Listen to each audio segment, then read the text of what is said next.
survivors group, and most are Wonderful. survivors. We have active case here, so you can Right. focus your Ayurvedic Right, knowledge into right, cancer right. category. Of course, because That's of what course, of course. we Right, need the yes. most right now. Thank you. I'm very grateful for you inviting me, and I'm very humbled to be in the presence of devotees. I always appreciate, being around them because I mean I feel like I belong with devotees, even though I'm not in specific tradition. But internally I feel resonance to be to also do Vaishnava practices and um, as much as I can in service, providing service. So I will tell you about the Ayurveda from standpoint of my lineage, because there's different traditions in Ayurveda, and I come from Shakyavansya Ayurveda, which counts about 5,000 years, maybe even more. Some say it's from 8 to 5,000 years tradition, and it is pranic Ayurveda. It's not so much doshic Ayurveda, as much as we focus on dynamics of prana throughout the body. And prana is the main life force, and that's the regulator of the doshas, because doshas are unstable and they always in dynamics, and they always change and the ratios change. Today you wake up with with one ratio of doshas. You do something and your doshas go out of that proportion ratio, and tomorrow you may end up with a different balance of doshas. And what Ayurveda teaches is how to balance the doshas to the closest of your original constitution. Any vitiated dosha needs to be balanced back to its normal state, dependent on what it is originally in Prakriti. And Prakriti is the natural state of doshas. And all Ayurvedic practitioners, doctors, they know about that. But not many know about how prana moves and what prana does. And prana is the stable energy. Prana is flawless and indomitable. It's basically stable. And prana uh, flows through the body in many ways, and disturbance of prana flow through the body actually causes imbalance in doshas, and it disrupts the tissues, it disrupts the metabolism, and this is why it's important to see and observe how the prana remains in balance and can sustain the tissues and the physical body generally. So when we talk about cancer, cancer is mostly the imbalance at the later stage that is pertinent specifically to physical body and gross and subtle, because our expression is dual, other than the spiritual realm, which we may just not touch upon because that's not so important when we talk about cancer. But the next realm is the mental realm, and this is where the subtle body actually lies, and physical body, the gross body, that's the physical body, then that accrues that imbalance and manifests these oncological conditions.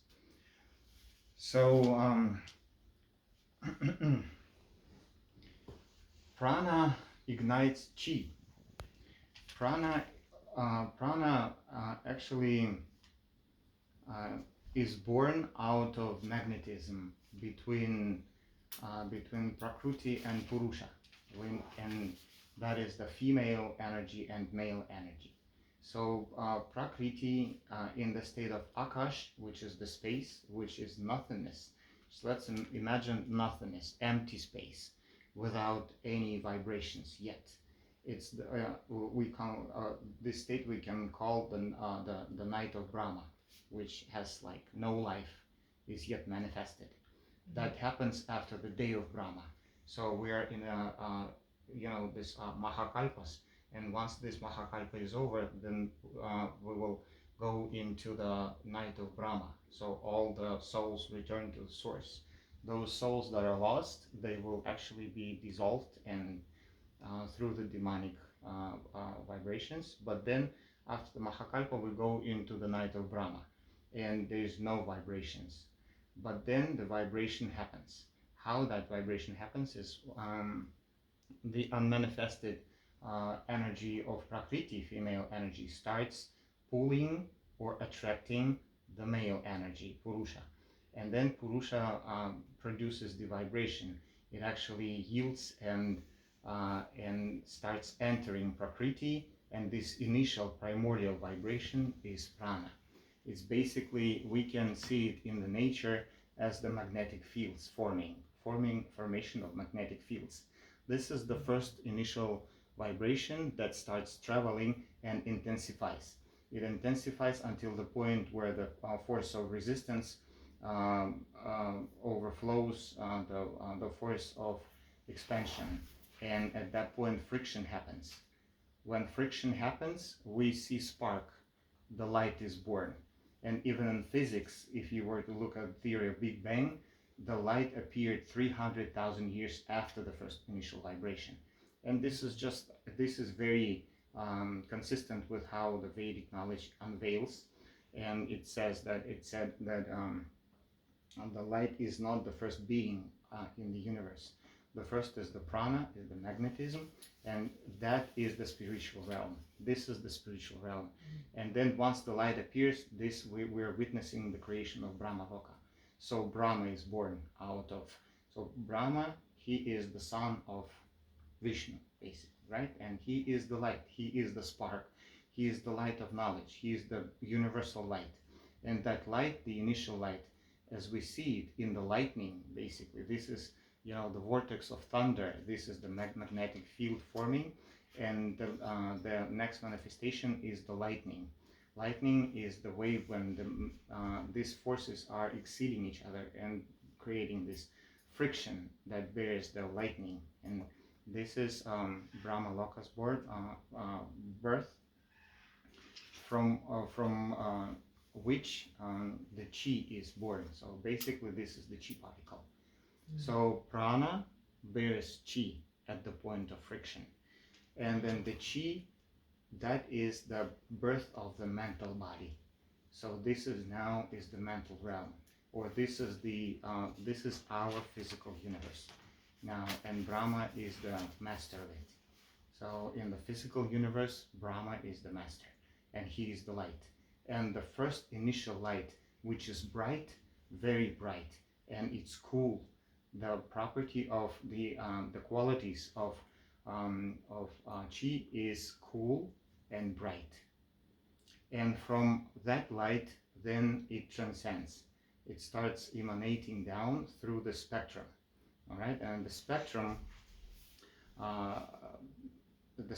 goes through the chakram. This is our chakram, which is basically the low voltage electricity, because chi is electricity, lightning is electricity, and when they say electromagnetic fields, they say that because they see it from the other perspective, from down up. But if we were to look from up down, then we would call it magnetoelectric, because magnetism is created first, and then it charges the lightning. So lightning is the result of the magnetic field. All right. So chi is the electricity, and our subtle body is actually functions on the basis of electricity. It conducts the low voltage electricity through our chakras. Chakras are the prisms through which the chi is somehow modified in order to not to bring all that intense life force of chi into specific organs of ours, because some organs would not be able to sustain that intense of energy and would just blow up. So for that reason, that chi has to be modified through the chakram spectrum in order to create the proper vibration to sustain specific organs throughout the body, right? But that's just the subtle body that we're talking about. So the subtle body functions on electricity, and the chakras are the points where the subtle body connects to the physical body. Now, the later manifestation after chi is born and goes through the spectrum radiance is the creation of the fire. So fire is the lower, the vibration of lower chakras. It's basically from the yellow chakra down to the orange chakra. I probably should call them Manipura, Swadhisthana. So those are hot chakras. And at that point, the light is very scarce, but the temperature rises. So those chakras are hot. They're hot, but they're less intense in the brightness. And this is what we can look and see in the fire. So fire as an element that is actually born out of light, that is born out of air, because then when we talk about prana, uh, uh, I probably have to come back a little bit and also say that pranic channel is the male channel, right? And prana actually turns into tejas, and then tejas turns into ojas. So this is the male channel of energies. The female channel of energies that is also born from prana is the pranavayu, is the vata already. So that's the wind or the air force, right? The vata. And then from vata we see pitta, and pitta is something that is actually, it's like energy field around tejas, around this radiance. So the male channel is very concise and constricted, and it's more on a subtle level, but it's stable, and the field that surrounds it, we can refer to the male channel as the positive channel, positive field, the electrode with the plus sign, right? So that's the hot wire, right? And then the grounding wire, that's the energy field around it. So this is why doshas are unstable. They would change according to how the pranic channel changes, and this is what surrounds it. So vata surrounds the prana, and then tejas or pitta surrounds the tejas, and then kapha surrounds the ojas. The elements of prana are marut, uh, marut, agni, and soma. So those three components, they are precursors of elements that are instilled in prana to actually manifest vata, pitta, and kapha then later. So this is how important it is to know about this positive channel and really focus on that when we work on just general health. So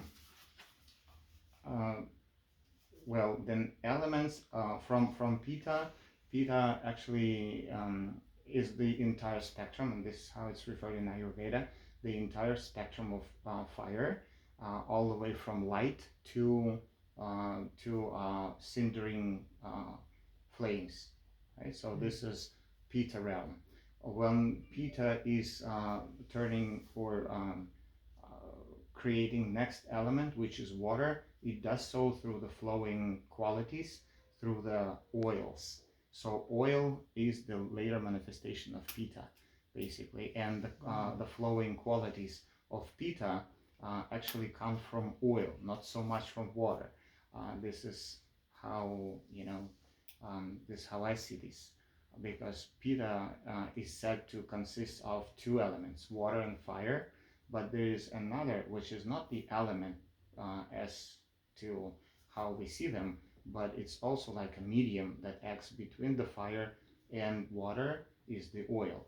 Oil is very light and it floats above the water, on the surface of the water. It never drowns, right? So that means it's lighter than water, and oil has the qualities of water that are flowing, and then the water is created within the universe. Then within the water, water starts sedimenting and creates the earth basically as crystals that falls from the water and creates the surface of the earth. So this is the order of the element creation, but that's in the physical universe, and that is sustained on the positive channel of prana, marut, agni, and soma. So then our physical body is manifested, and the subtle body is contouring our physical body. So when we think of ourselves, we need to always think of two manifestations of the gross body and the subtle body. Very good. Now, what happens, and I'm not gonna talk specifically about cancer, but you will understand what the connection of how cancer may develop, because again, there's like so many thoughts on how cancer develops, and what specific, specifically what is the precursor of cancer development. So this is like a very wide open conversation or topic that many do not some pinpoint specific reasons, and I'm not gonna do that either, because by doing like specific, bringing specific reasons for cancer development would actually not will not provide you with complete understanding on how what cancer is by its nature. So we have, let's say, the subtle body has manifested and it has created the physical body, right? And then now it's nesting in the physical body. So we have the physical body, which we nourish with food, and we have the subtle body, which we nourish with energy. Where we get this energy, we in the normal life, we think food gives us energy, and it sure does. It sure does.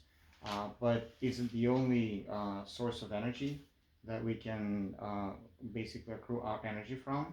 It's not so, because there are other sources of energy that are that of more pure energy and more intense energy that we need to tap to and be able to basically nourish our subtle body, beyond the food and beyond thinking that we can extract energy from food.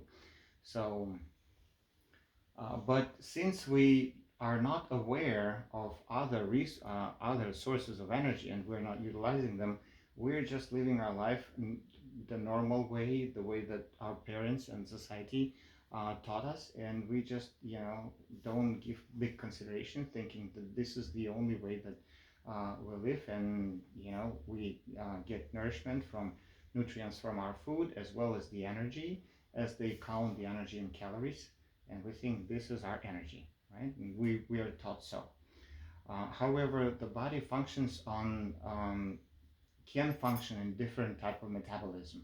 Metabolism is a very simple thing, it's the exchange of nutrients and exchange of energy, and consists of two processes. The entire metabolism from conceptually, and I like to talk about things conceptually, not in detail, not to a specific detailed information like specific nutrients, elements, and amino acids. Even though we can discuss that, and that's more particular to the physical body. When we break it down and go into details, then yeah, it becomes important.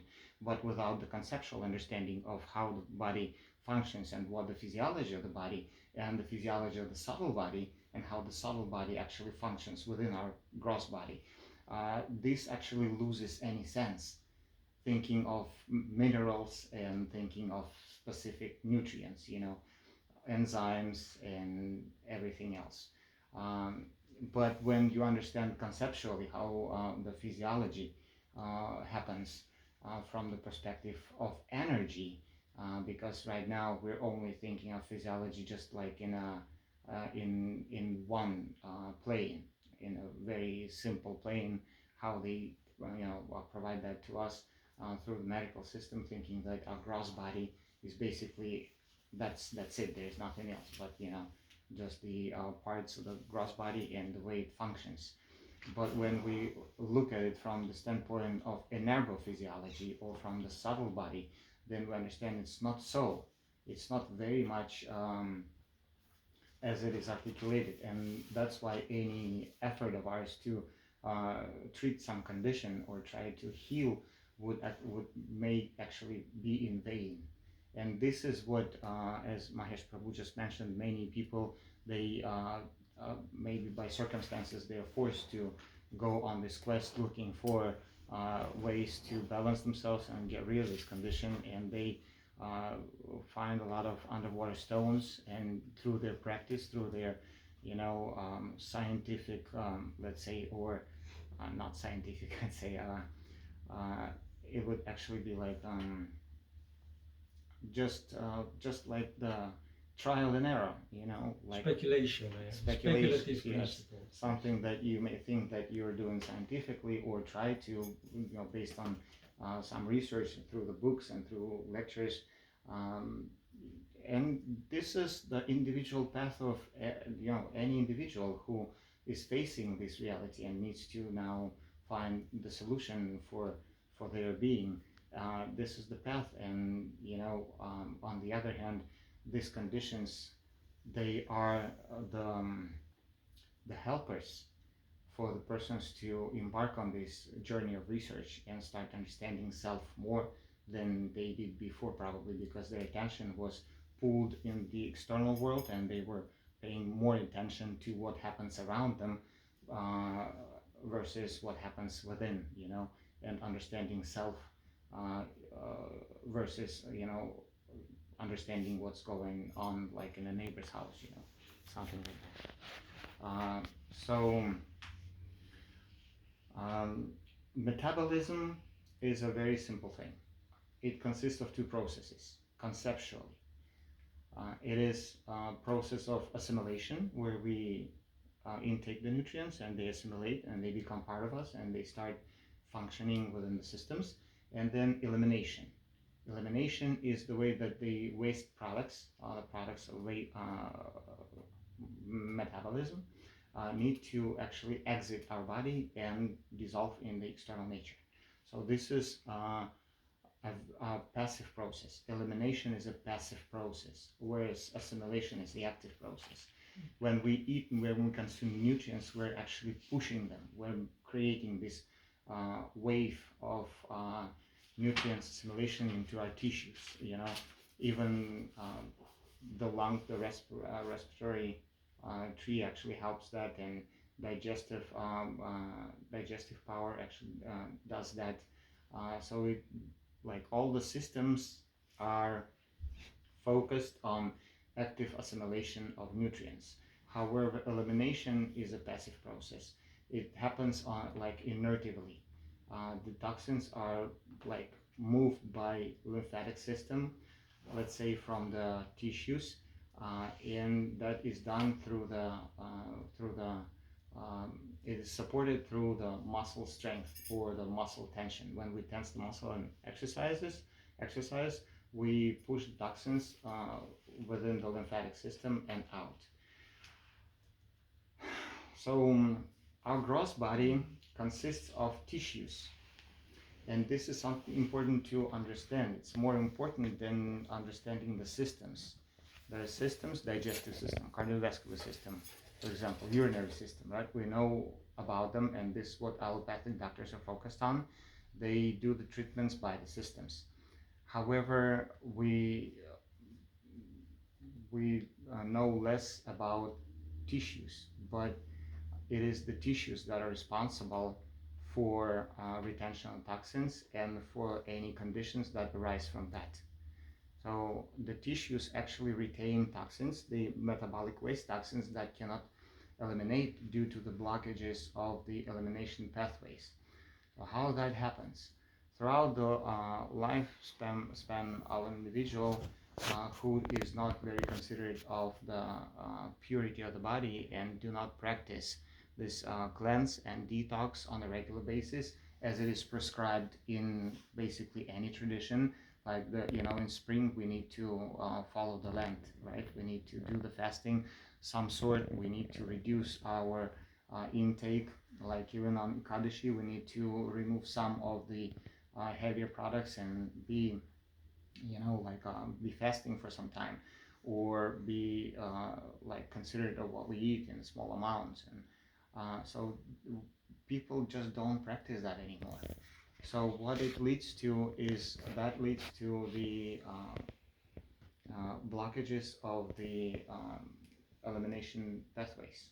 And the first one to to get clogged would be the very subtle elimination channels within the tissues on the cellular level, because this is where the metabolic waste actually form initially, as well, of course, as in the gross elimination channel, which is our digestive tract. And hardly many people pay attention on how they uh, eat and how they eliminate.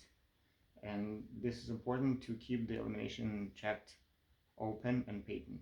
Now, this will depend on each and every individual of different dosha, knowing how they need to maintain their digestive wellness.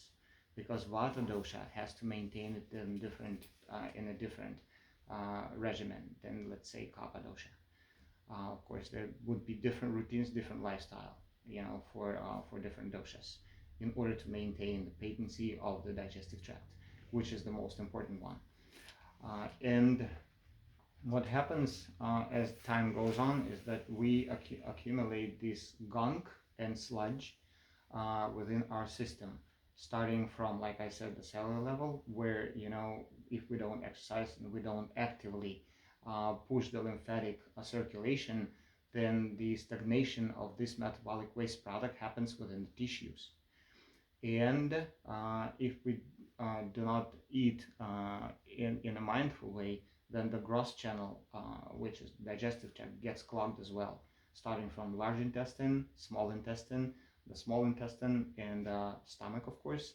Each and every department would actually create the backlog within the tissues, because our digestive tract is not only like every system and every channel in our body functions in two modes. It assimilates and it eliminates.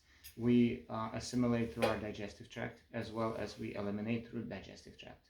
The liver pushes the toxins from the blood that it pulls from the blood into the digestive tract.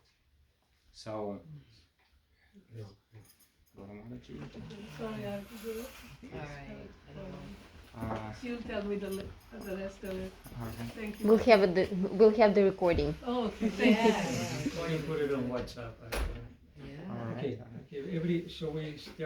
Every system assimilates and eliminates. So everything in our body is assimilating and eliminating. Each and every system. Respiratory system does that. It eliminates, assimilates. It assimilates the oxygen. It eliminates the CO2. Yes.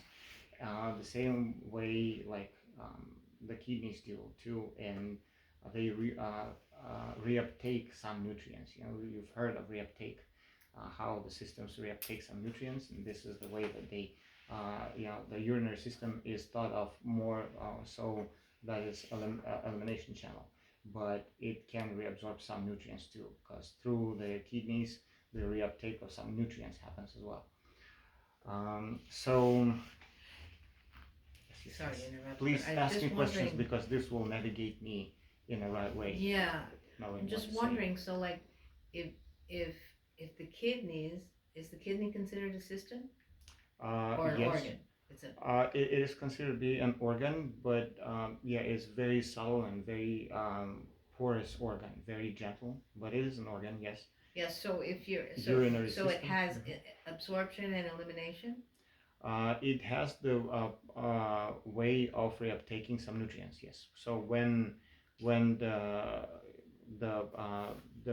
urine, unformed urine, first comes to the kidney, and then the kidney actually, there's the network of channels within the kidney that can only allow for certain substances to pass through the membranes, and certain nutrients or certain substances that are also being presented to the kidneys as the waste products would actually be recognized as some useful material, and would actually be reabsorbed or reuptaken back into the circulation. So this is what the kidneys would do. Yeah. And But how do the kidneys know if this is going to be useful or not? well, the cellular intelligence, because it's like when we think of the cell, we may understand that this is a very intelligent, self-sustained unit that has the intelligence, and that intelligence is actually brought to that cell by chi energy.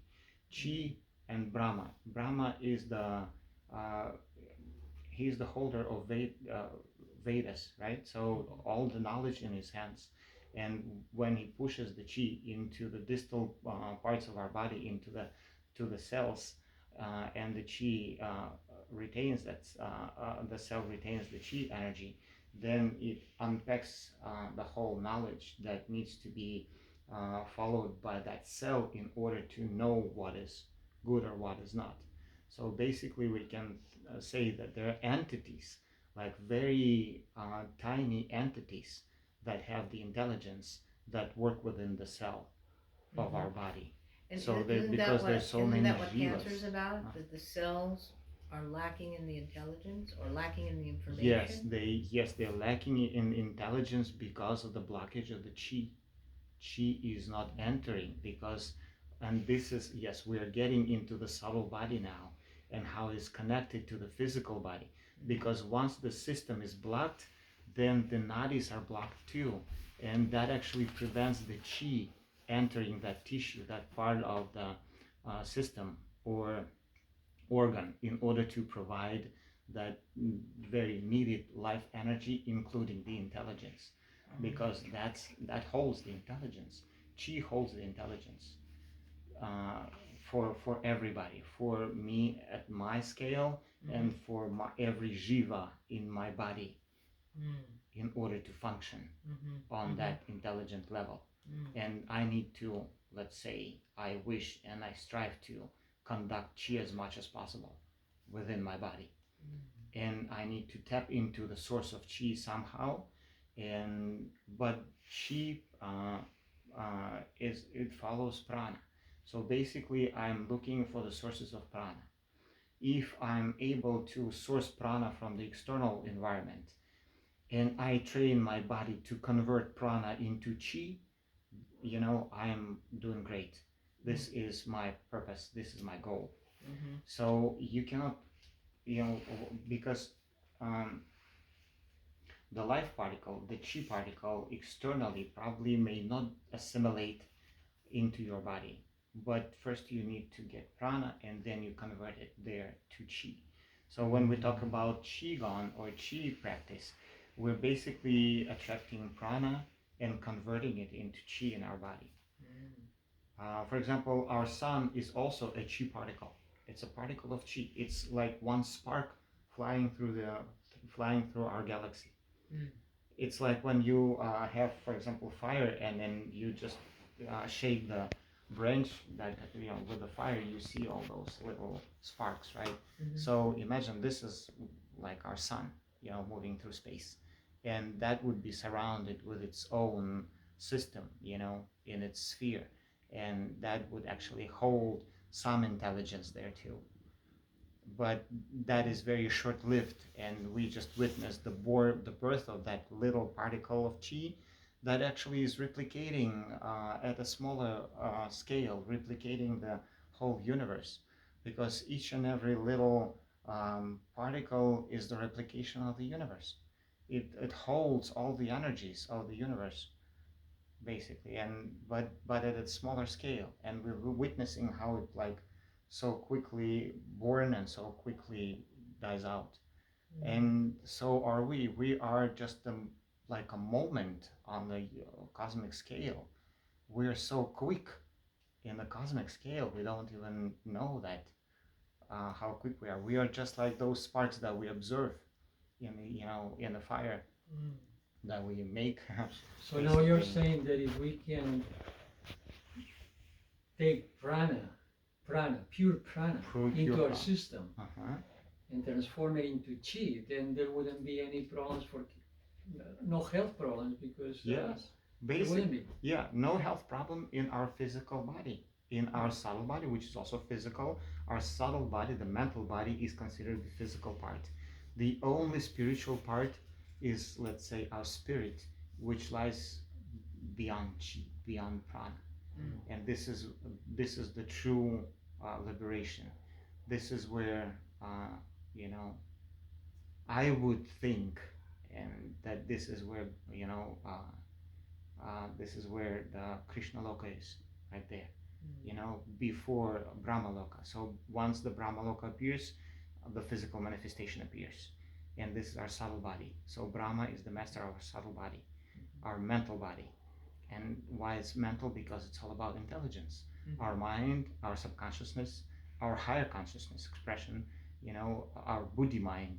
It's all about, knowledge. It's all about intelligence, mental intelligence, that actually provided by Brahma through this chi particle. Yes, Yeah, very, through very this interesting. light. But that's why Krishna plays the flute, because Krishna is flowing his prana. He's putting his prana, his air, and he's creating music, and that music is pure chi. Yes, pure energy. and then it creates the And it's creating universes, lots of it's universes. creating all the information because given to Brahma, and Brahma is Right. says, oh yeah, that's to what how it many works. Brahmas, many Yeah, Brahmas, exactly. different dimensional Many, many Brahmas, because our Brahmas, Brahma is said to be pure devotee, which we're lucky for. We're lucky for that. Because other Brahmas may not be devotees, and that could actually turn into demonic worlds too. But it's not about just because there could be multi-dimensional Brahmas, and they would create different dimension universes that could be parallel, but we would not be able to travel to that because we're like not so multi-dimensional, but our soul is multi-dimensional. So in our physical manifestation, we cannot travel into like different realms. We can only travel in space in our realm and explore that. But if we want to travel to a different realm of dimensions, we can do it in meditation, let's say, but even that could be limited. But the ultimate liberation that would actually take us beyond the physical body, including our subtle body, that's the highest of all liberations, so, and this is what we're striving for, and this is already spiritual, because everything before that is mental. We're just seeking for mental liberation, buddhi yoga. So there's like Ashtanga yoga, Hatha yoga, which is the physical, and we're training our body, physical body, to become part of this wholeness that we call self, right? In order to release and increase the flow of chi in the subtle body. And then the next comes buddhi yoga, right? When we know the knowledge, we know how the subtle body works and the properties of chi and how it sustains life. But then there is next yoga, which is the ultimate and the highest of all, which is bhakti yoga. And bhakti yoga, this is the spiritual liberation that takes us beyond any physical existence. But our subtle body is actually prone to pollute too. We can actually pollute our subtle body, and this is what we do. And this is actually can be a part of our, being so predisposed to oncological conditions too, in physical manifestation. Can you maybe talk about what blocks the prana, the flow of prana and chi? Yeah, that's what we are doing. So, in the physical body, let's say that the individual is not, trained on proper nutrition, and proper nutrition is the one that sustains the good metabolism. And it's not really important from the physical standpoint what we eat. From the physical standpoint, a person who eats even the animal products, but follows the good routines in order to sustain good physical health by cleansing and detoxing, can actually be successful in the physical body and can be successful sustaining their physical health. If they know how to they would probably, if the person knows that it's not a good thing to combine the animal products with the fruit, for example, which would create some problems and start blocking the gross elimination channels that would backlog, the subtle channels and the higher tissues, that would create some problems in the chi conversion then, because the subtle body, like in the higher tissues, this is where the chi conversion actually initially begins and is distributed in the higher tissues. And if the backlogs happens there, then the chi is blocked, the chi flow is blocked there. And then we start accumulating, some bad things start to happen. So it's all about food combinations, how you combine your food and how the nutrients that you're putting into. Right. that's in order according to your dosha, I guess. Prana, yes, Pitta. dosha, exactly. We want to really pay attention. Then when we talk about food, we really want to pay attention to our individual constitutions, dosha, and the climate that we live in, you know, basically. Very good. So the backlog happens due to the elimination channels being blocked and clogged. How they clogged in the physical body? We produce the metabolic waste products, and that's beyond like any environmental toxins which enter our body too. But then let's count them once they enter our body and they get stuck in some of our tissues, especially like heavy metals. They like our neurological tissue, our fat tissue. They're attracted. How that happens? What happens is that when we eat, you know, everything and without consideration, we accrue a lot of glycogen. You know, this glycogen is the basically it's a good substance. It's a reserve of the energy in terms of like physical energy, right? That the muscle can burn and actually function upon. But that glycogen retains the heavy metals and retains some other environmental toxins. And if we're not releasing this glycogen, we're not using this glycogen, but we accumulate this glycogen and it gets accumulated in the liver and the muscle, that glycogen retains those heavy metals. But then the longer we retain this glycogen, it starts turning into the fat deposits in the fat tissue. So glycogen turns into triglycerides. This is the path. Okay, and triglycerides then turn into like unwanted fats. And then that actually is retained, and little by little it turns into lipoproteins. And lipoprotein is a very sticky and hard substance to remove from the body then. And that retains a lot of heavy metals and environmental pollution on top of being toxic itself. And it also, and the body retains it and not releasing it if the metabolic ratio is disrupted. Well, if somebody has heavy metals in their body because They retain they them. ate food cooked with aluminum pots or whatever, and they have all these heavy metals in their body, how would they release them? How would they get rid of it? Yes, we need to do chelation process, and chelation is the extraction. Chelation. Well, it's like a biochemical term, but it depends on the specific antioxidants that are, and not just antioxidants. This is what doctors will tell you. But on top of that, antioxidant has to be, it would be beneficial, of course, like very beneficial. It would also do a good job on the subtle body if it has the additional hydrogen bond and being organic. Antioxidants need to be organic. When we talk about organic, we're talking about specific like hydrogen bonds to the ions of these metals, you know, or antioxidants. So you need to have the hydrogen that bonds with the metals in order to extract them. Well, that would be a plus, but we cannot create that. Well, people, the science already gotten to this point, understanding that it's not any bond, chemical bond of the elements that can be beneficial for us, but a specific organic bond. For example, when there was like ferrous sulfate or iron sulfate, right? Sulfate is the inorganic compound, and it will only create some benefits in the lower tissues, but then it will become problematic for higher tissues, and we'll have some problems eliminating that.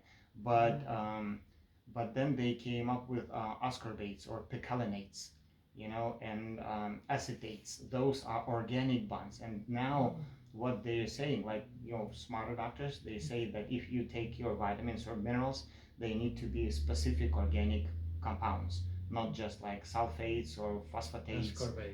Yes, they need to be more like that. But then there's next. That's next interesting level. because we are going to Hippocrates Institute on Sunday. And they have whole program for the next 4 weeks, and you're supposed to take these 8 IVs with vitamin C, and they say, but our vitamin C is not your regular ascorbic acid vitamin C.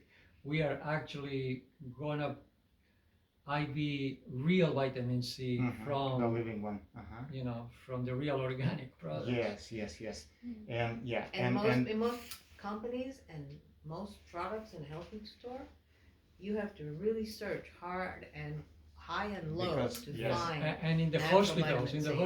the Right. IVs in the hospitals, like we were gonna go to the Mexican hospitals, there vitamin C is ascorbic acid. Yes, right, yes. So that means that probably wouldn't do much good. Or But they it- say that it claims it does good. Well, what do you think? It does, like I said, in the lower tissues, In the it will lower be tissue, able to yeah. do the balance, but then it will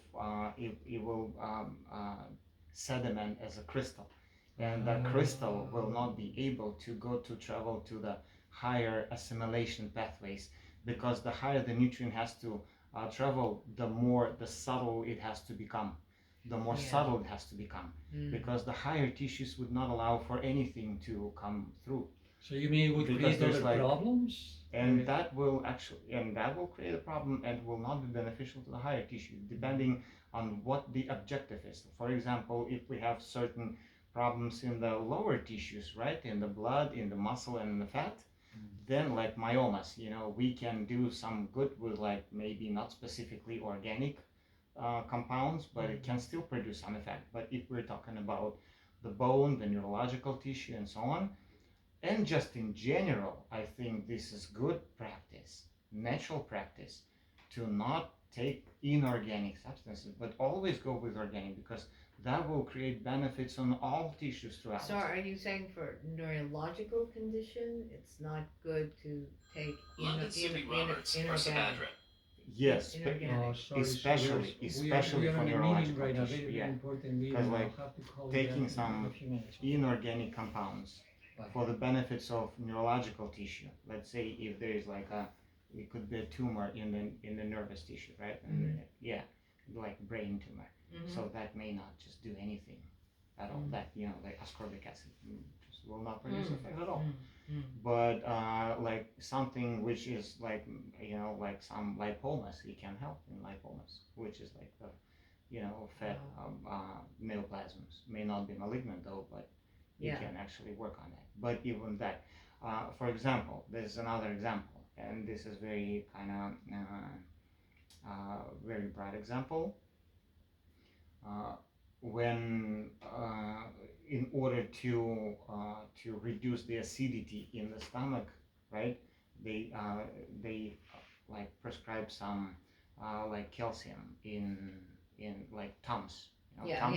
yeah, So Tums, that is inorganic compound, right, but it reduces the acidity. right, So it does the benefits to digestive tract, right? Mhm. And we feel that even though it's inorganic compound, mhm, which produces the effect, which is good.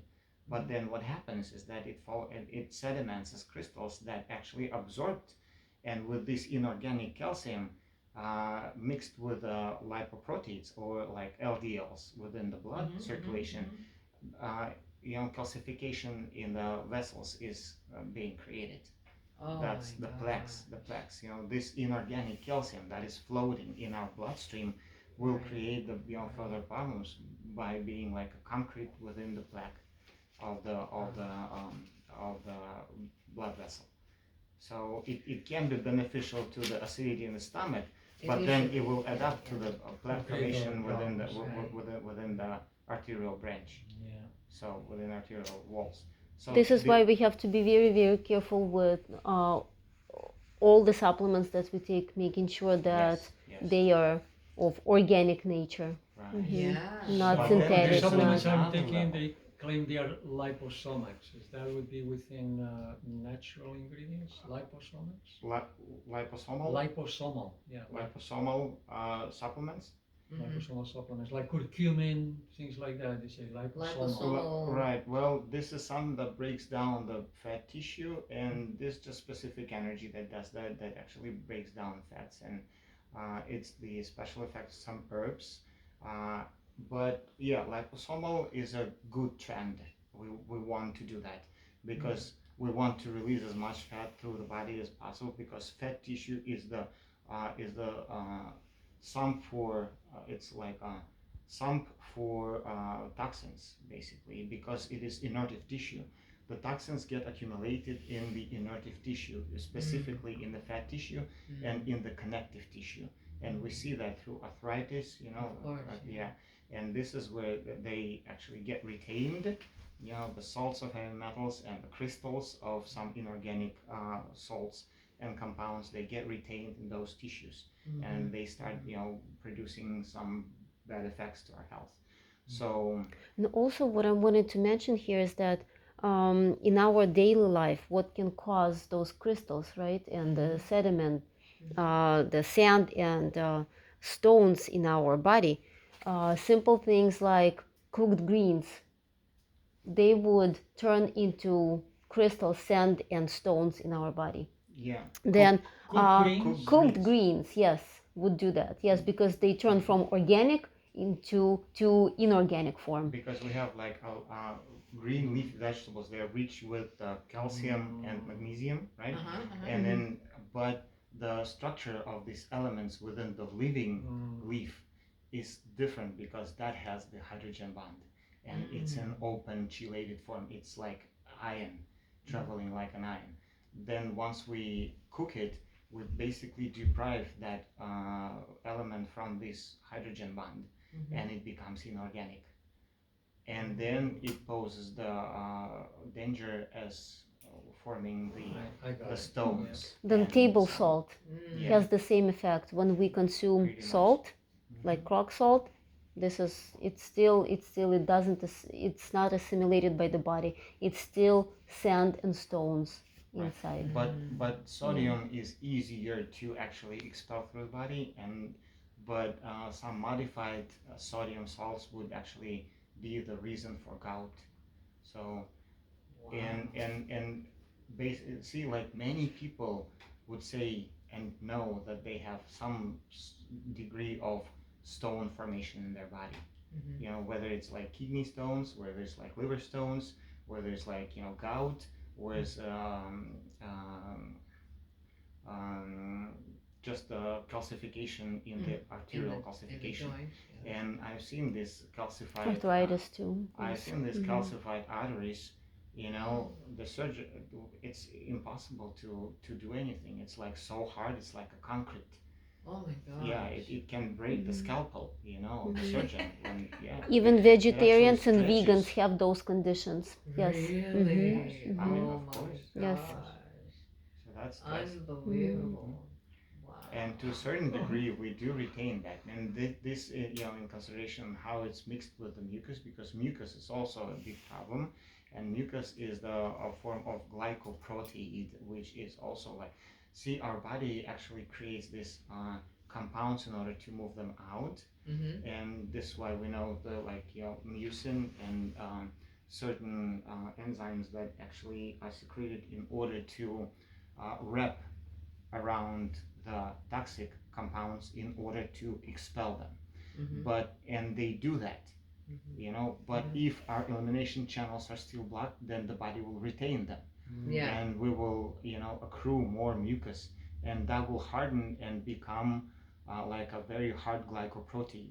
And we also have lipoproteins, so those fusions, they are very toxic, and this is what our body retains within the tissues, because it cannot release that into the blood circulation, because if it's released in the blood circulation, the general toxemia may happen, or toxification, or signs of toxic body, like fever, chills, weakness, bad mood swings, and things like that. And this is why the body is keeping the blood as pure as possible, even with the clogged elimination channels. What it would do, it would pack those toxins into innertive tissues, into fat tissue, into connective tissue, That's even why into it's the so. bone That's tissue. why it's so what's the word? Dangerous to fast on water, Yes, because then you can right. just immediately toxify your whole system. That's right, but it's just one part, and you see it right, but there are like details to it. There's a lot of details to it, so yeah. That's why when we work with clients, we always help them cleanse their gross elimination channels first before going into juicing, before doing the Shanka Prakshalana, before doing any type of fasting, so that all those toxins, they have a way out. Yeah. Because Mhm. what's going to happen is when you fast, you're triggering the release of toxins from the tissues. Right. But where are they going to go? They're Right. going to go in the circulation, into the lymphatic circulation, and eventually into the blood circulation. And then once they're there, they start, creating this toxic environment, and your body will toxify on already retained toxins that are just being released. It's the same kind of like you're just getting contaminated from the external environment, or like getting catching like sickness from the external environment. Let's say even those viruses, right? We think that the viruses come from the outside, but we also we have virome in our body too. Well, we'll get to it later, but that would actually also release. Another thing is that when we become sick, for example, and our body tries to go through the sickness by fighting these infections within our system, it produces a lot of immune cells that are fighting that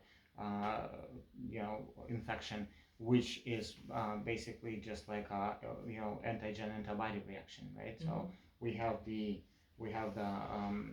some alien DNA, which is the virus, and our body produces a specific macrophage, which is the immune cell that's supposed to just overwhelm and eat that virus or somehow dissolve it, and it does so. But then where is that gonna go if the system is still clogged? Yeah. This is pus. Then because phagocytes dies out too once it's consumed the virus. The mission is done and the phagocyte dies basically, and it needs to be cleared out. Right. How is it gonna clear it out if the system is clogged? Then it's not gonna get cleared out, but it will be put in the pocket in the tissue for the temporary Kim, storage. Just So a to minute. say. I think you have so much information here. It's like in 1 or 2 hours, it's hard to absorb everything. Right. It would be better if we kind of discuss a little bit on how we could do some kind of either a retreat or a seminar, so it would be more Or structured, Parts. like know? parts, different parts. Okay, Right. this Or if first we have part. particular questions. Yeah. This- Yeah. First part we'll talk about this, second part we'll talk about that, third part, fourth part. Right. And then also because everybody's different and people that come to, like myself, who come to this meeting, they may have different issues. Some people may have problems with heavy metals, some people may have a problem with cancer. My specific question or problem is I have an obstruction in my colon. How do I get rid of that? That's the main thing because I cannot eat really. So people have different problems, different issues. And how to actually find a solution that requires very expert management. Of course, And yes. that's where a retreat comes in, Right. where a practitioner says, okay, what analyzes the medical records and medical issues, say, okay, well, this is what needs to be done in order to get that resolved. And that's what is needed. I'm telling you, this community really needs this information, and it should be properly organized. Unfortunately, we are leaving for a few weeks' time, but we are in communication by text. Of course, We're yeah. so glad we We're here. met you. Yeah, and if there is any way we could, if you folks can stay here longer, I mean, that would be fantastic. Yeah, we're Fantastic. looking forward to that. We want to stay Yeah. here longer. Yeah.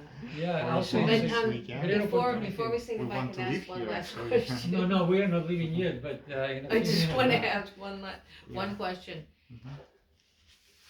I'm like a total neophyte in all of this. I'm just kind of speculating on my own, and Mhm. from the point of view of not knowing anything and just trying to put the pieces together. If you have a tumor, you were talking about how the body collects toxicity, Mhm. and then if it can't be eliminated, then it's redistributed into the tissues and all that, right? So that's serious. But if you're at the point where everything is collecting, and let's say that starts a tumor, is that how a tumor starts? Yes, the accumulation, the pocket of accumulation of the toxins starts like that. Yes, the Yes. neoplasm starts growing like that. Yes.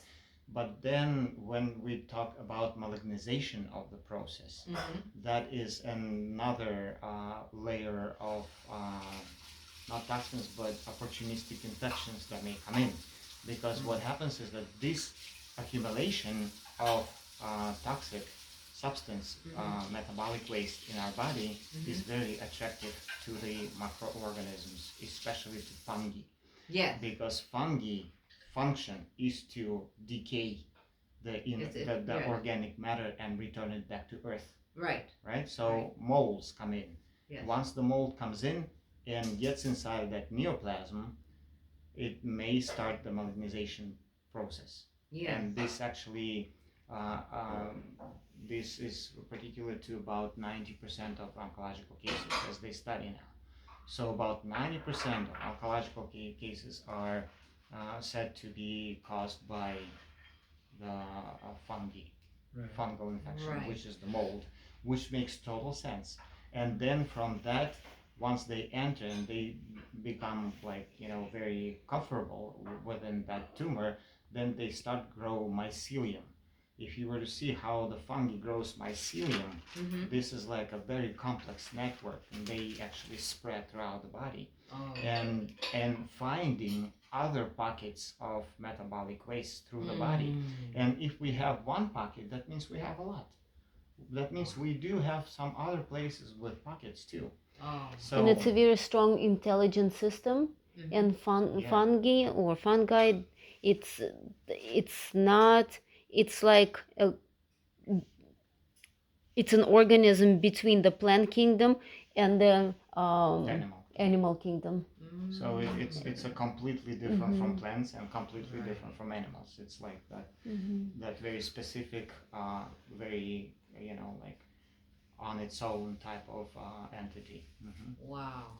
So that's, So my question is that if this is a collection of toxicity, then when a surgeon comes in and tries to disrupt that collection, and let's say, like some people have had, half the tumor removed, or 3/4 of the tumor removed, and then conventional medicine says, well, in order to really take care of it, we have to give you chemotherapy, because then that blasts everything else. And then because they know that they are releasing toxicity into the blood and into the whole organism. Yeah, that's what they do. I cannot find explanation of why they do it. They probably just speculating, like Mahesh Prabhu said. There's a lot of speculation in this medical system on how they treat with the chemo, because like from the energetic standpoint, from Ayurvedic standpoint, it doesn't make any sense. It doesn't make any It sense. doesn't make Chemo any, does not make any sense from the Ayurvedic point of view. It's hit or miss kind of thing, It may actually, it may suppress that fungal infection, which could actually then create this network to some point. Yeah. It may even fully evacuate it and just keep it in remission for as long as possible. Yeah. But there's a chance that it will regrow again. Right? Yes. So especially considering we have several friends that's what happens. Toxic They accumulation continues. got cured from that cancer through chemo, and then it came back. Right. Came back 2-3 years later. Right. And why because could the underlying reason is not addressed. Right. And then their lifestyle is probably not changing. They're not eating better. They're not cleansing. They're not releasing toxins. They're not sustaining their metabolism on a good path. So then the people would have to go. The people that have these issues would have to go into a detox program, very strong detox. Well, that's what Western medicine It really claims chemo depends. is. Strong detox is very reducing. It can undermine your strength too. So detox is good, but it has to be phased out with the nourishment.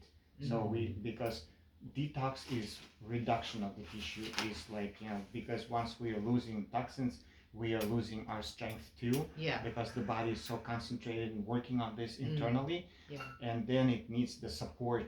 And this phase of the deep detox need to be intermittent with the phase of the nourishment and support. So we need to stop, even though we may not achieve good results in the first try or through the first cycle of detox, we still need to nourish. We still need to kind of step back and nourish the body, but properly nourish.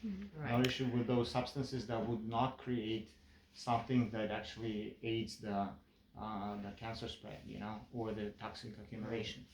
So What I think would be useful for this group as well as, some of our other viewers is the understanding of why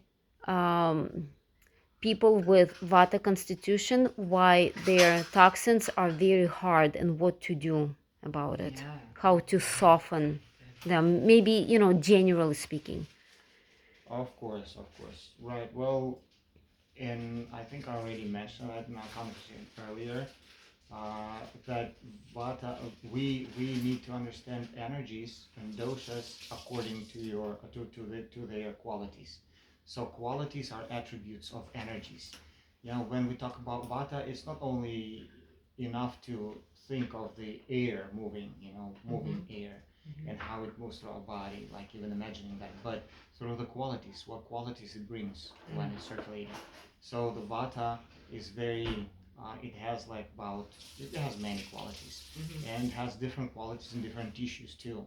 But the main qualities are dry and cold. Dry, cold, rough, quick. Yeah. Yes, that's what they are. It's like main Dry, qualities. rough, cold. That's mainly Yes. people What about with Peter? very skinny Well, wait a constitution. minute, he's still talking about Vata. Right. Ah, you like Vata. I can see the reason. So yeah, and with these qualities, the toxins that that are affected by these qualities, they turn into hard rocks that are like basically hard to remove, and tough, rough, hard, cold. This is all qualities of Vata that you can actually project on the toxins, and know that now if that is within the tissue, you cannot just like quickly extract it, Yeah. easily extract it. You need the preliminary work in order to soften that, to Right. warm and soften and moisten it, Right. and do it continuously for some time. That can take Yeah, a lot of that's- work. A lot of work. There's a lot of change work in with it, lifestyle. yes. And little by little, it will turn into like a softer substance that you can begin More working with, and then, malleable. and then you start extracting Right. it into the circulation, I see. little by little. So, for example, warm teas, consuming warm teas throughout the day regularly, and just using oil.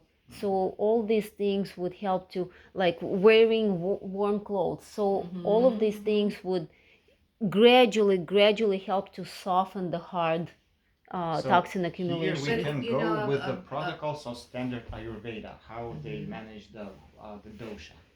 This is where we just use the standard Ayurvedic protocols in order to balance the dosha.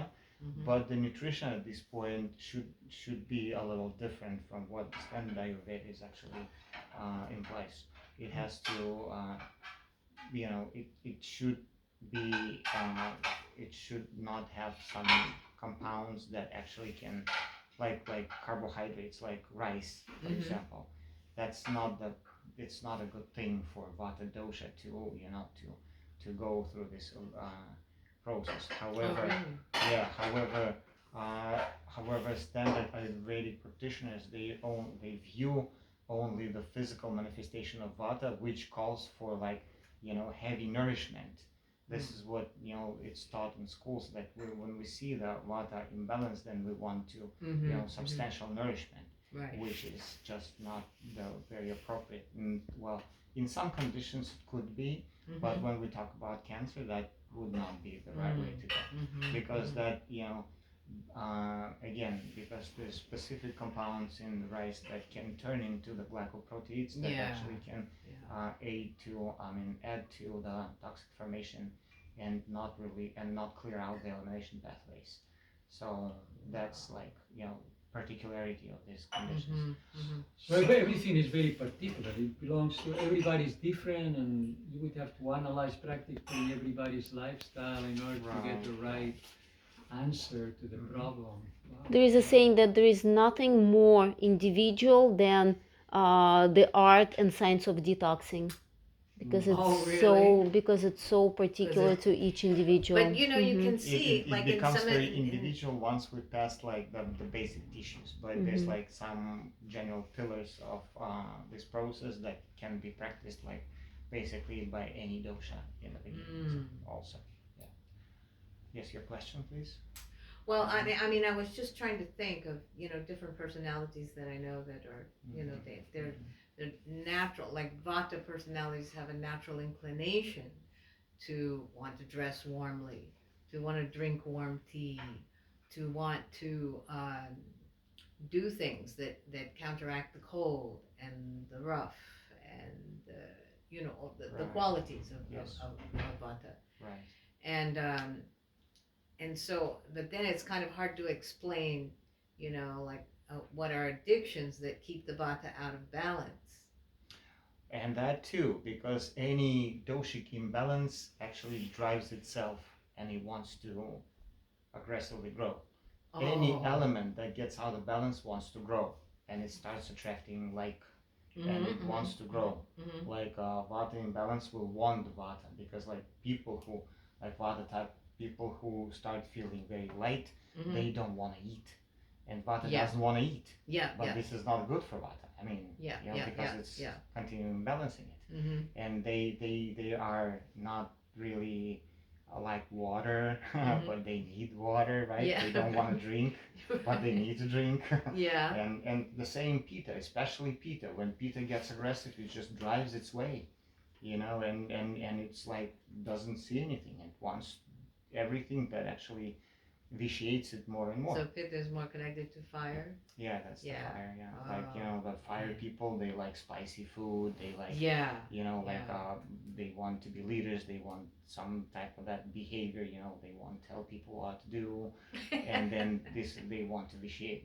The imbalance drives them, whereas they need to actually be on the other hand and be cool and try to be calm and be more of a listener than a talker, you know, and things like that. So that would actually balance them. Right. But this just and Vata wants to be so active and wants to do so many different things and start so many different projects, whereas he or she needs to meditate more and seek pacification. And it's just like kapha, you know. We'll just want to constantly eat. Yes, and turn into couch potato. Yeah, the couch potato, not moving, never want to move, and wants to grow and wants to spread and wants to embrace things and become more and just and that's for some reasons the elements have the way that they drive the consciousness that way, but this is only through the sentimental pathway. Sentimental means that the body way, because our body has the way communicating to our mind, right? Through our operational mind, through the lower mind. The lower mind is the entity that stands on the guard for the body and listens to what the body does and what the body wants, and it actually then it supports the body's way, and this is the sentimental pathway. When people say, "Oh, I'm listening to what my body says," there's like hardly any seed of reason in it. It's just it's how they just listen to their body and become sentimental. But some fields may work well. Like for instance, right now, one of the main therapies that I'm using right now really has superseded all the other therapies. Is jumping on a trampoline, like Narataka has. I jump on a trampoline and I have a mask with pure oxygen for 15 minutes. And every 3, 6, 9, 12 minutes, I'm supposed to jump even harder. But because I'm breathing this oxygen and I'm like jumping up and down, that has superseded any other therapy that I have. Because oxygen is gas and it's oxidating gas. Because this is why it's oxygen, because it's oxidative. And it actually it boosts the metabolic exchange or metabolic function within basically all tissues, and this is the way that the acidity rises. The rise of the acidity in a Vata person actually balances Vata too. And this is the first phase of detoxes when we are doing the acidification. Oxidizing creates acidity. Yes. Oxygen creates acidity. but then it actually and it because oxygen, especially ozone, is a very critical free radical, and it causes the immune response to when the body starts producing enzymes and antioxidants to it, and this is how it actually boosts the immunity. This is the effect of oxygen therapies. Yeah, and this actually releasing toxins. It's it binds to the basically it's the reaction of burning of toxins. Because any burning will cause the acidity to rise. Because our metabolism, when we eat, our acidity rises. Because then because we have hydrochloric acid, and this is all acidity, we rising the acidity in the body. And when we inhale the oxygen, we're actually supporting metabolic activity in terms of digesting the toxins within our tissues and oxidizing the tissue, acidifying the tissue in order to start shifting those toxins from the tissue. Especially if you're jumping, you're doing yourself even bigger favor, because that way those toxins are being shifted also, not only by the chemical reactions, but also by the It physical moves the dynamics. lymph too. And The lymph nodes. right. Yes. It moves. It's kind They of only shaky. move Yeah. upward. So this is how the running or jogging is good, not because it actually trains the muscle, because the training muscle would doing the stretching actually does bigger benefits versus jogging. Right, but right. the jogging is actually shaking the body. When the tissues are shaken, then it releases toxins. Any substance that does not belong to the tissue will actually be shaken off and will be pushed into the circulation. So I mean, in that sense, probably as a trampoline would be better than jogging, because it's not going to hurt your knees and Right. joints. Yeah, joints. Right. Yeah. Soft landing. Right. Yeah. Yeah, it would actually No have some impact, benefits it's in no- that respect. Right. And some Qigong sequences, they end with the shaking. Yes, there we go. You Yes. you end the cycle with the shaking. Yes. Right, good, because Shake it off, they say, right? Yeah, Yeah. we're shaking. We're actually shaking our tissues in order to push those toxins that the qi actually has somehow released too, because qi is the combustion. Combustion actually creates the ozone. So any qi traveling through the body would actually create some ozone type of chemical reaction that would actually release the toxins too, because that's how it burns. But the qi would actually have the property of alkalizing too, so it has like a double reaction. This is how nature takes care of it. And this is very particular in the acids. There's like organic acids like vitamin C, and there's another. This is where I actually stopped talking about these organic compounds. But next level from inorganic compounds to organic compounds, right? Picolinates. And there's another level of the organic compounds when they naturally have the prana. Prana is the hydrogen bond. This is like the ultimate way of taking the nutrients when they have that natural bonds of hydrogen, which is considered in Ayurveda, which is considered to be the prana itself. So Can you this buy is Do you mean vitamins like raw that? foods? Can you buy a vitamin like that? well, that's your grapefruit. You just Oh, you mean That's the raw it's from food. a natural Raw source? foods, natural, Ah. yes. that's raw the foods, living yeah. raw food. That's what we eat. That's what Yeah, we need to eat. yeah, And this is yes. So Do you think it and would be? organic acids like like lemon acid from the lemon that is vivid, that has the prana in it, would actually create the base reaction. So when they say that the lemon will rise the acidity in your body, yes, initially it will, and this is a therapeutic effect that we're pursuing in the first phase. But then it will like a post effect, it will create the base reaction. It will turn alkaline in the end. So this is a wonderful way of nature, because we cannot replicate it by our science. We cannot replicate it.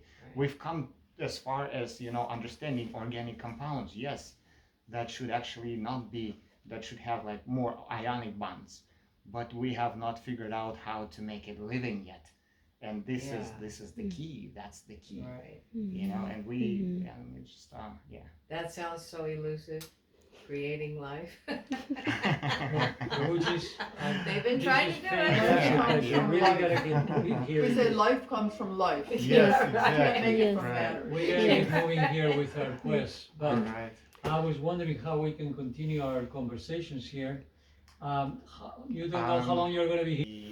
The subtle body, the first layer subtle body that is called the heating body, which is the when you rub the skin, you see the blush, the blushing.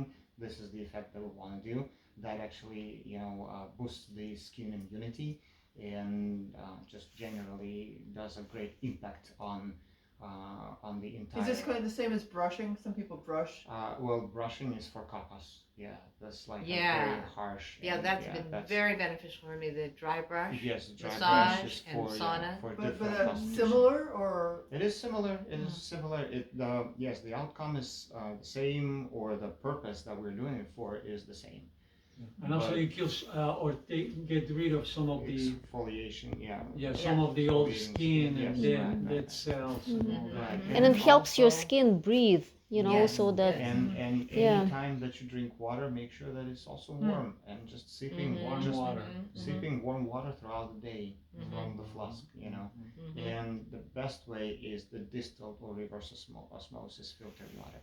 So Yeah, it does not, that is distilled, pure right? from harsh compounds. We want to Distill, remove you say? all the harsh compounds from water, because anything, all the minerals, everything that we need, we will get from food. The water needs to be pure. When people put some salt in and say this is the way to go, and some like minerals in your food, it's not necessary. Again, because the mineral water has the harsh compounds, and harsh compounds are inorganic earth elements. We want to avoid that. We want the real organic ones that actually have prana, and the harsh compounds do not have that. So any salt in water will have the benefit only in the lower tissue by reducing the acidity, but then it will crystallize and start forming the calcifications or start forming some stones, and that Yeah, we could were cause always a problem. wondering about that because the water around here. I don't know if your water is like that, Noritaka, or if your water, but if you fill a pot, like I have this glass pot, and that's probably the only reason why I noticed, it starts collecting a kind of scum on the Yes. inside, Mhm. and I didn't really like it. I didn't know if it was good for me or not. But then I just started using distilled water. And distilled water in the pot never forms anything like that. Correct. That's right. And but I'm just wondering because distilled water is empty water, right? Yes, the diluting capacity is the highest, and this is what we need. So that's actually good that yes, it's empty. right. Yeah. Yes, wait a minute, what's the lubricating capacity? diluting capacity of the water. Diluting. Diluting. Diluting. Yeah, water Water dilutes dilutes If compounds. you add water right? to something, so then it dilutes. doesn't matter if it's distilled or not then, correct? No, Well, no. it actually matters, because if Yes. you have harsh or whatever compounds diluted in water already, then the further diluting capacity is reduced. Like you cannot dilute, much more than to a certain point. Yes, you need And to then distill. once we distill the water, we remove all the compounds. Right. Now we increase the diluting capacity of the water. Oh, so you want to That means, distill it. yeah, that means that water that enters your body now will be able to dilute more salts and remove them, at a larger rate. Yeah, so distilled water is the good one for detox purposes, and even non-detox purposes, because when we're in a nourishing phase, it's not about water particularly. It's about what we eat and how we can actually get our elements from food. Because even though you put elements in the water, you are not gonna, you cannot get your all the requirement, covered with those. You would still have to eat food in order to provide, the entire spectrum of elements that your body needs through food. So there is no sense in putting the elements in the water. You just need to really Right, yeah, some people talk about that, like add consider pure water. mineral-rich foods, that Well, way. I'm at the I'm really point. sorry, but we are. Okay, out of just one time. last question. We really are out of Please, time. please. Yeah, let's, I mean, Okay. we are like, I'm just, Sure. if I was going to install a water purification system in my house, Yes. would I install a You can Um, come if you want. distilled water system? Reverse osmosis filter. Reverse And what? osmosis? Yes. But And didn't the- you just say Oh, that that perfect. wasn't as good as distilled? Well, even so, it's we still almost have a as lot of good, things to but do, it's so we enough, have to get and you going. don't really have to I worry was about thinking, distill because distillation is a No, process. great. No, If you you don't have want to. truly And then, distilled water, then that you would be- you might want to get the like the have rainwater, Yeah. could be, right? That's why I wanted to stay But even here, with that so- now, I think even the rains are polluted too because Yeah, some, yeah. some you know, Yeah. uh, but this is reverse osmosis will do it. Reverse osmosis is filtration good, huh? removes all harsh compounds. Wow. But Okay. this is the first stage Yeah, because then if we'll probably have to talk about water because water has like many salt properties. But yeah, it can be a multi-stage of brewing your water and making it like really good and I think it's ionizing a separate it topic. and, Yes, yeah, sterilizing it yeah. and ionizing it. So yeah. it could be like 3 or 4 stages of creating beautiful Oh great my water. Oh, my And God. this is a big thing because the water is like very important and Yes, of course. so of the better course. quality water we can get and create, then the better chances we have. So Thank today, you. and Mahesh Prabhu, thank you very much for mentioning that it's a very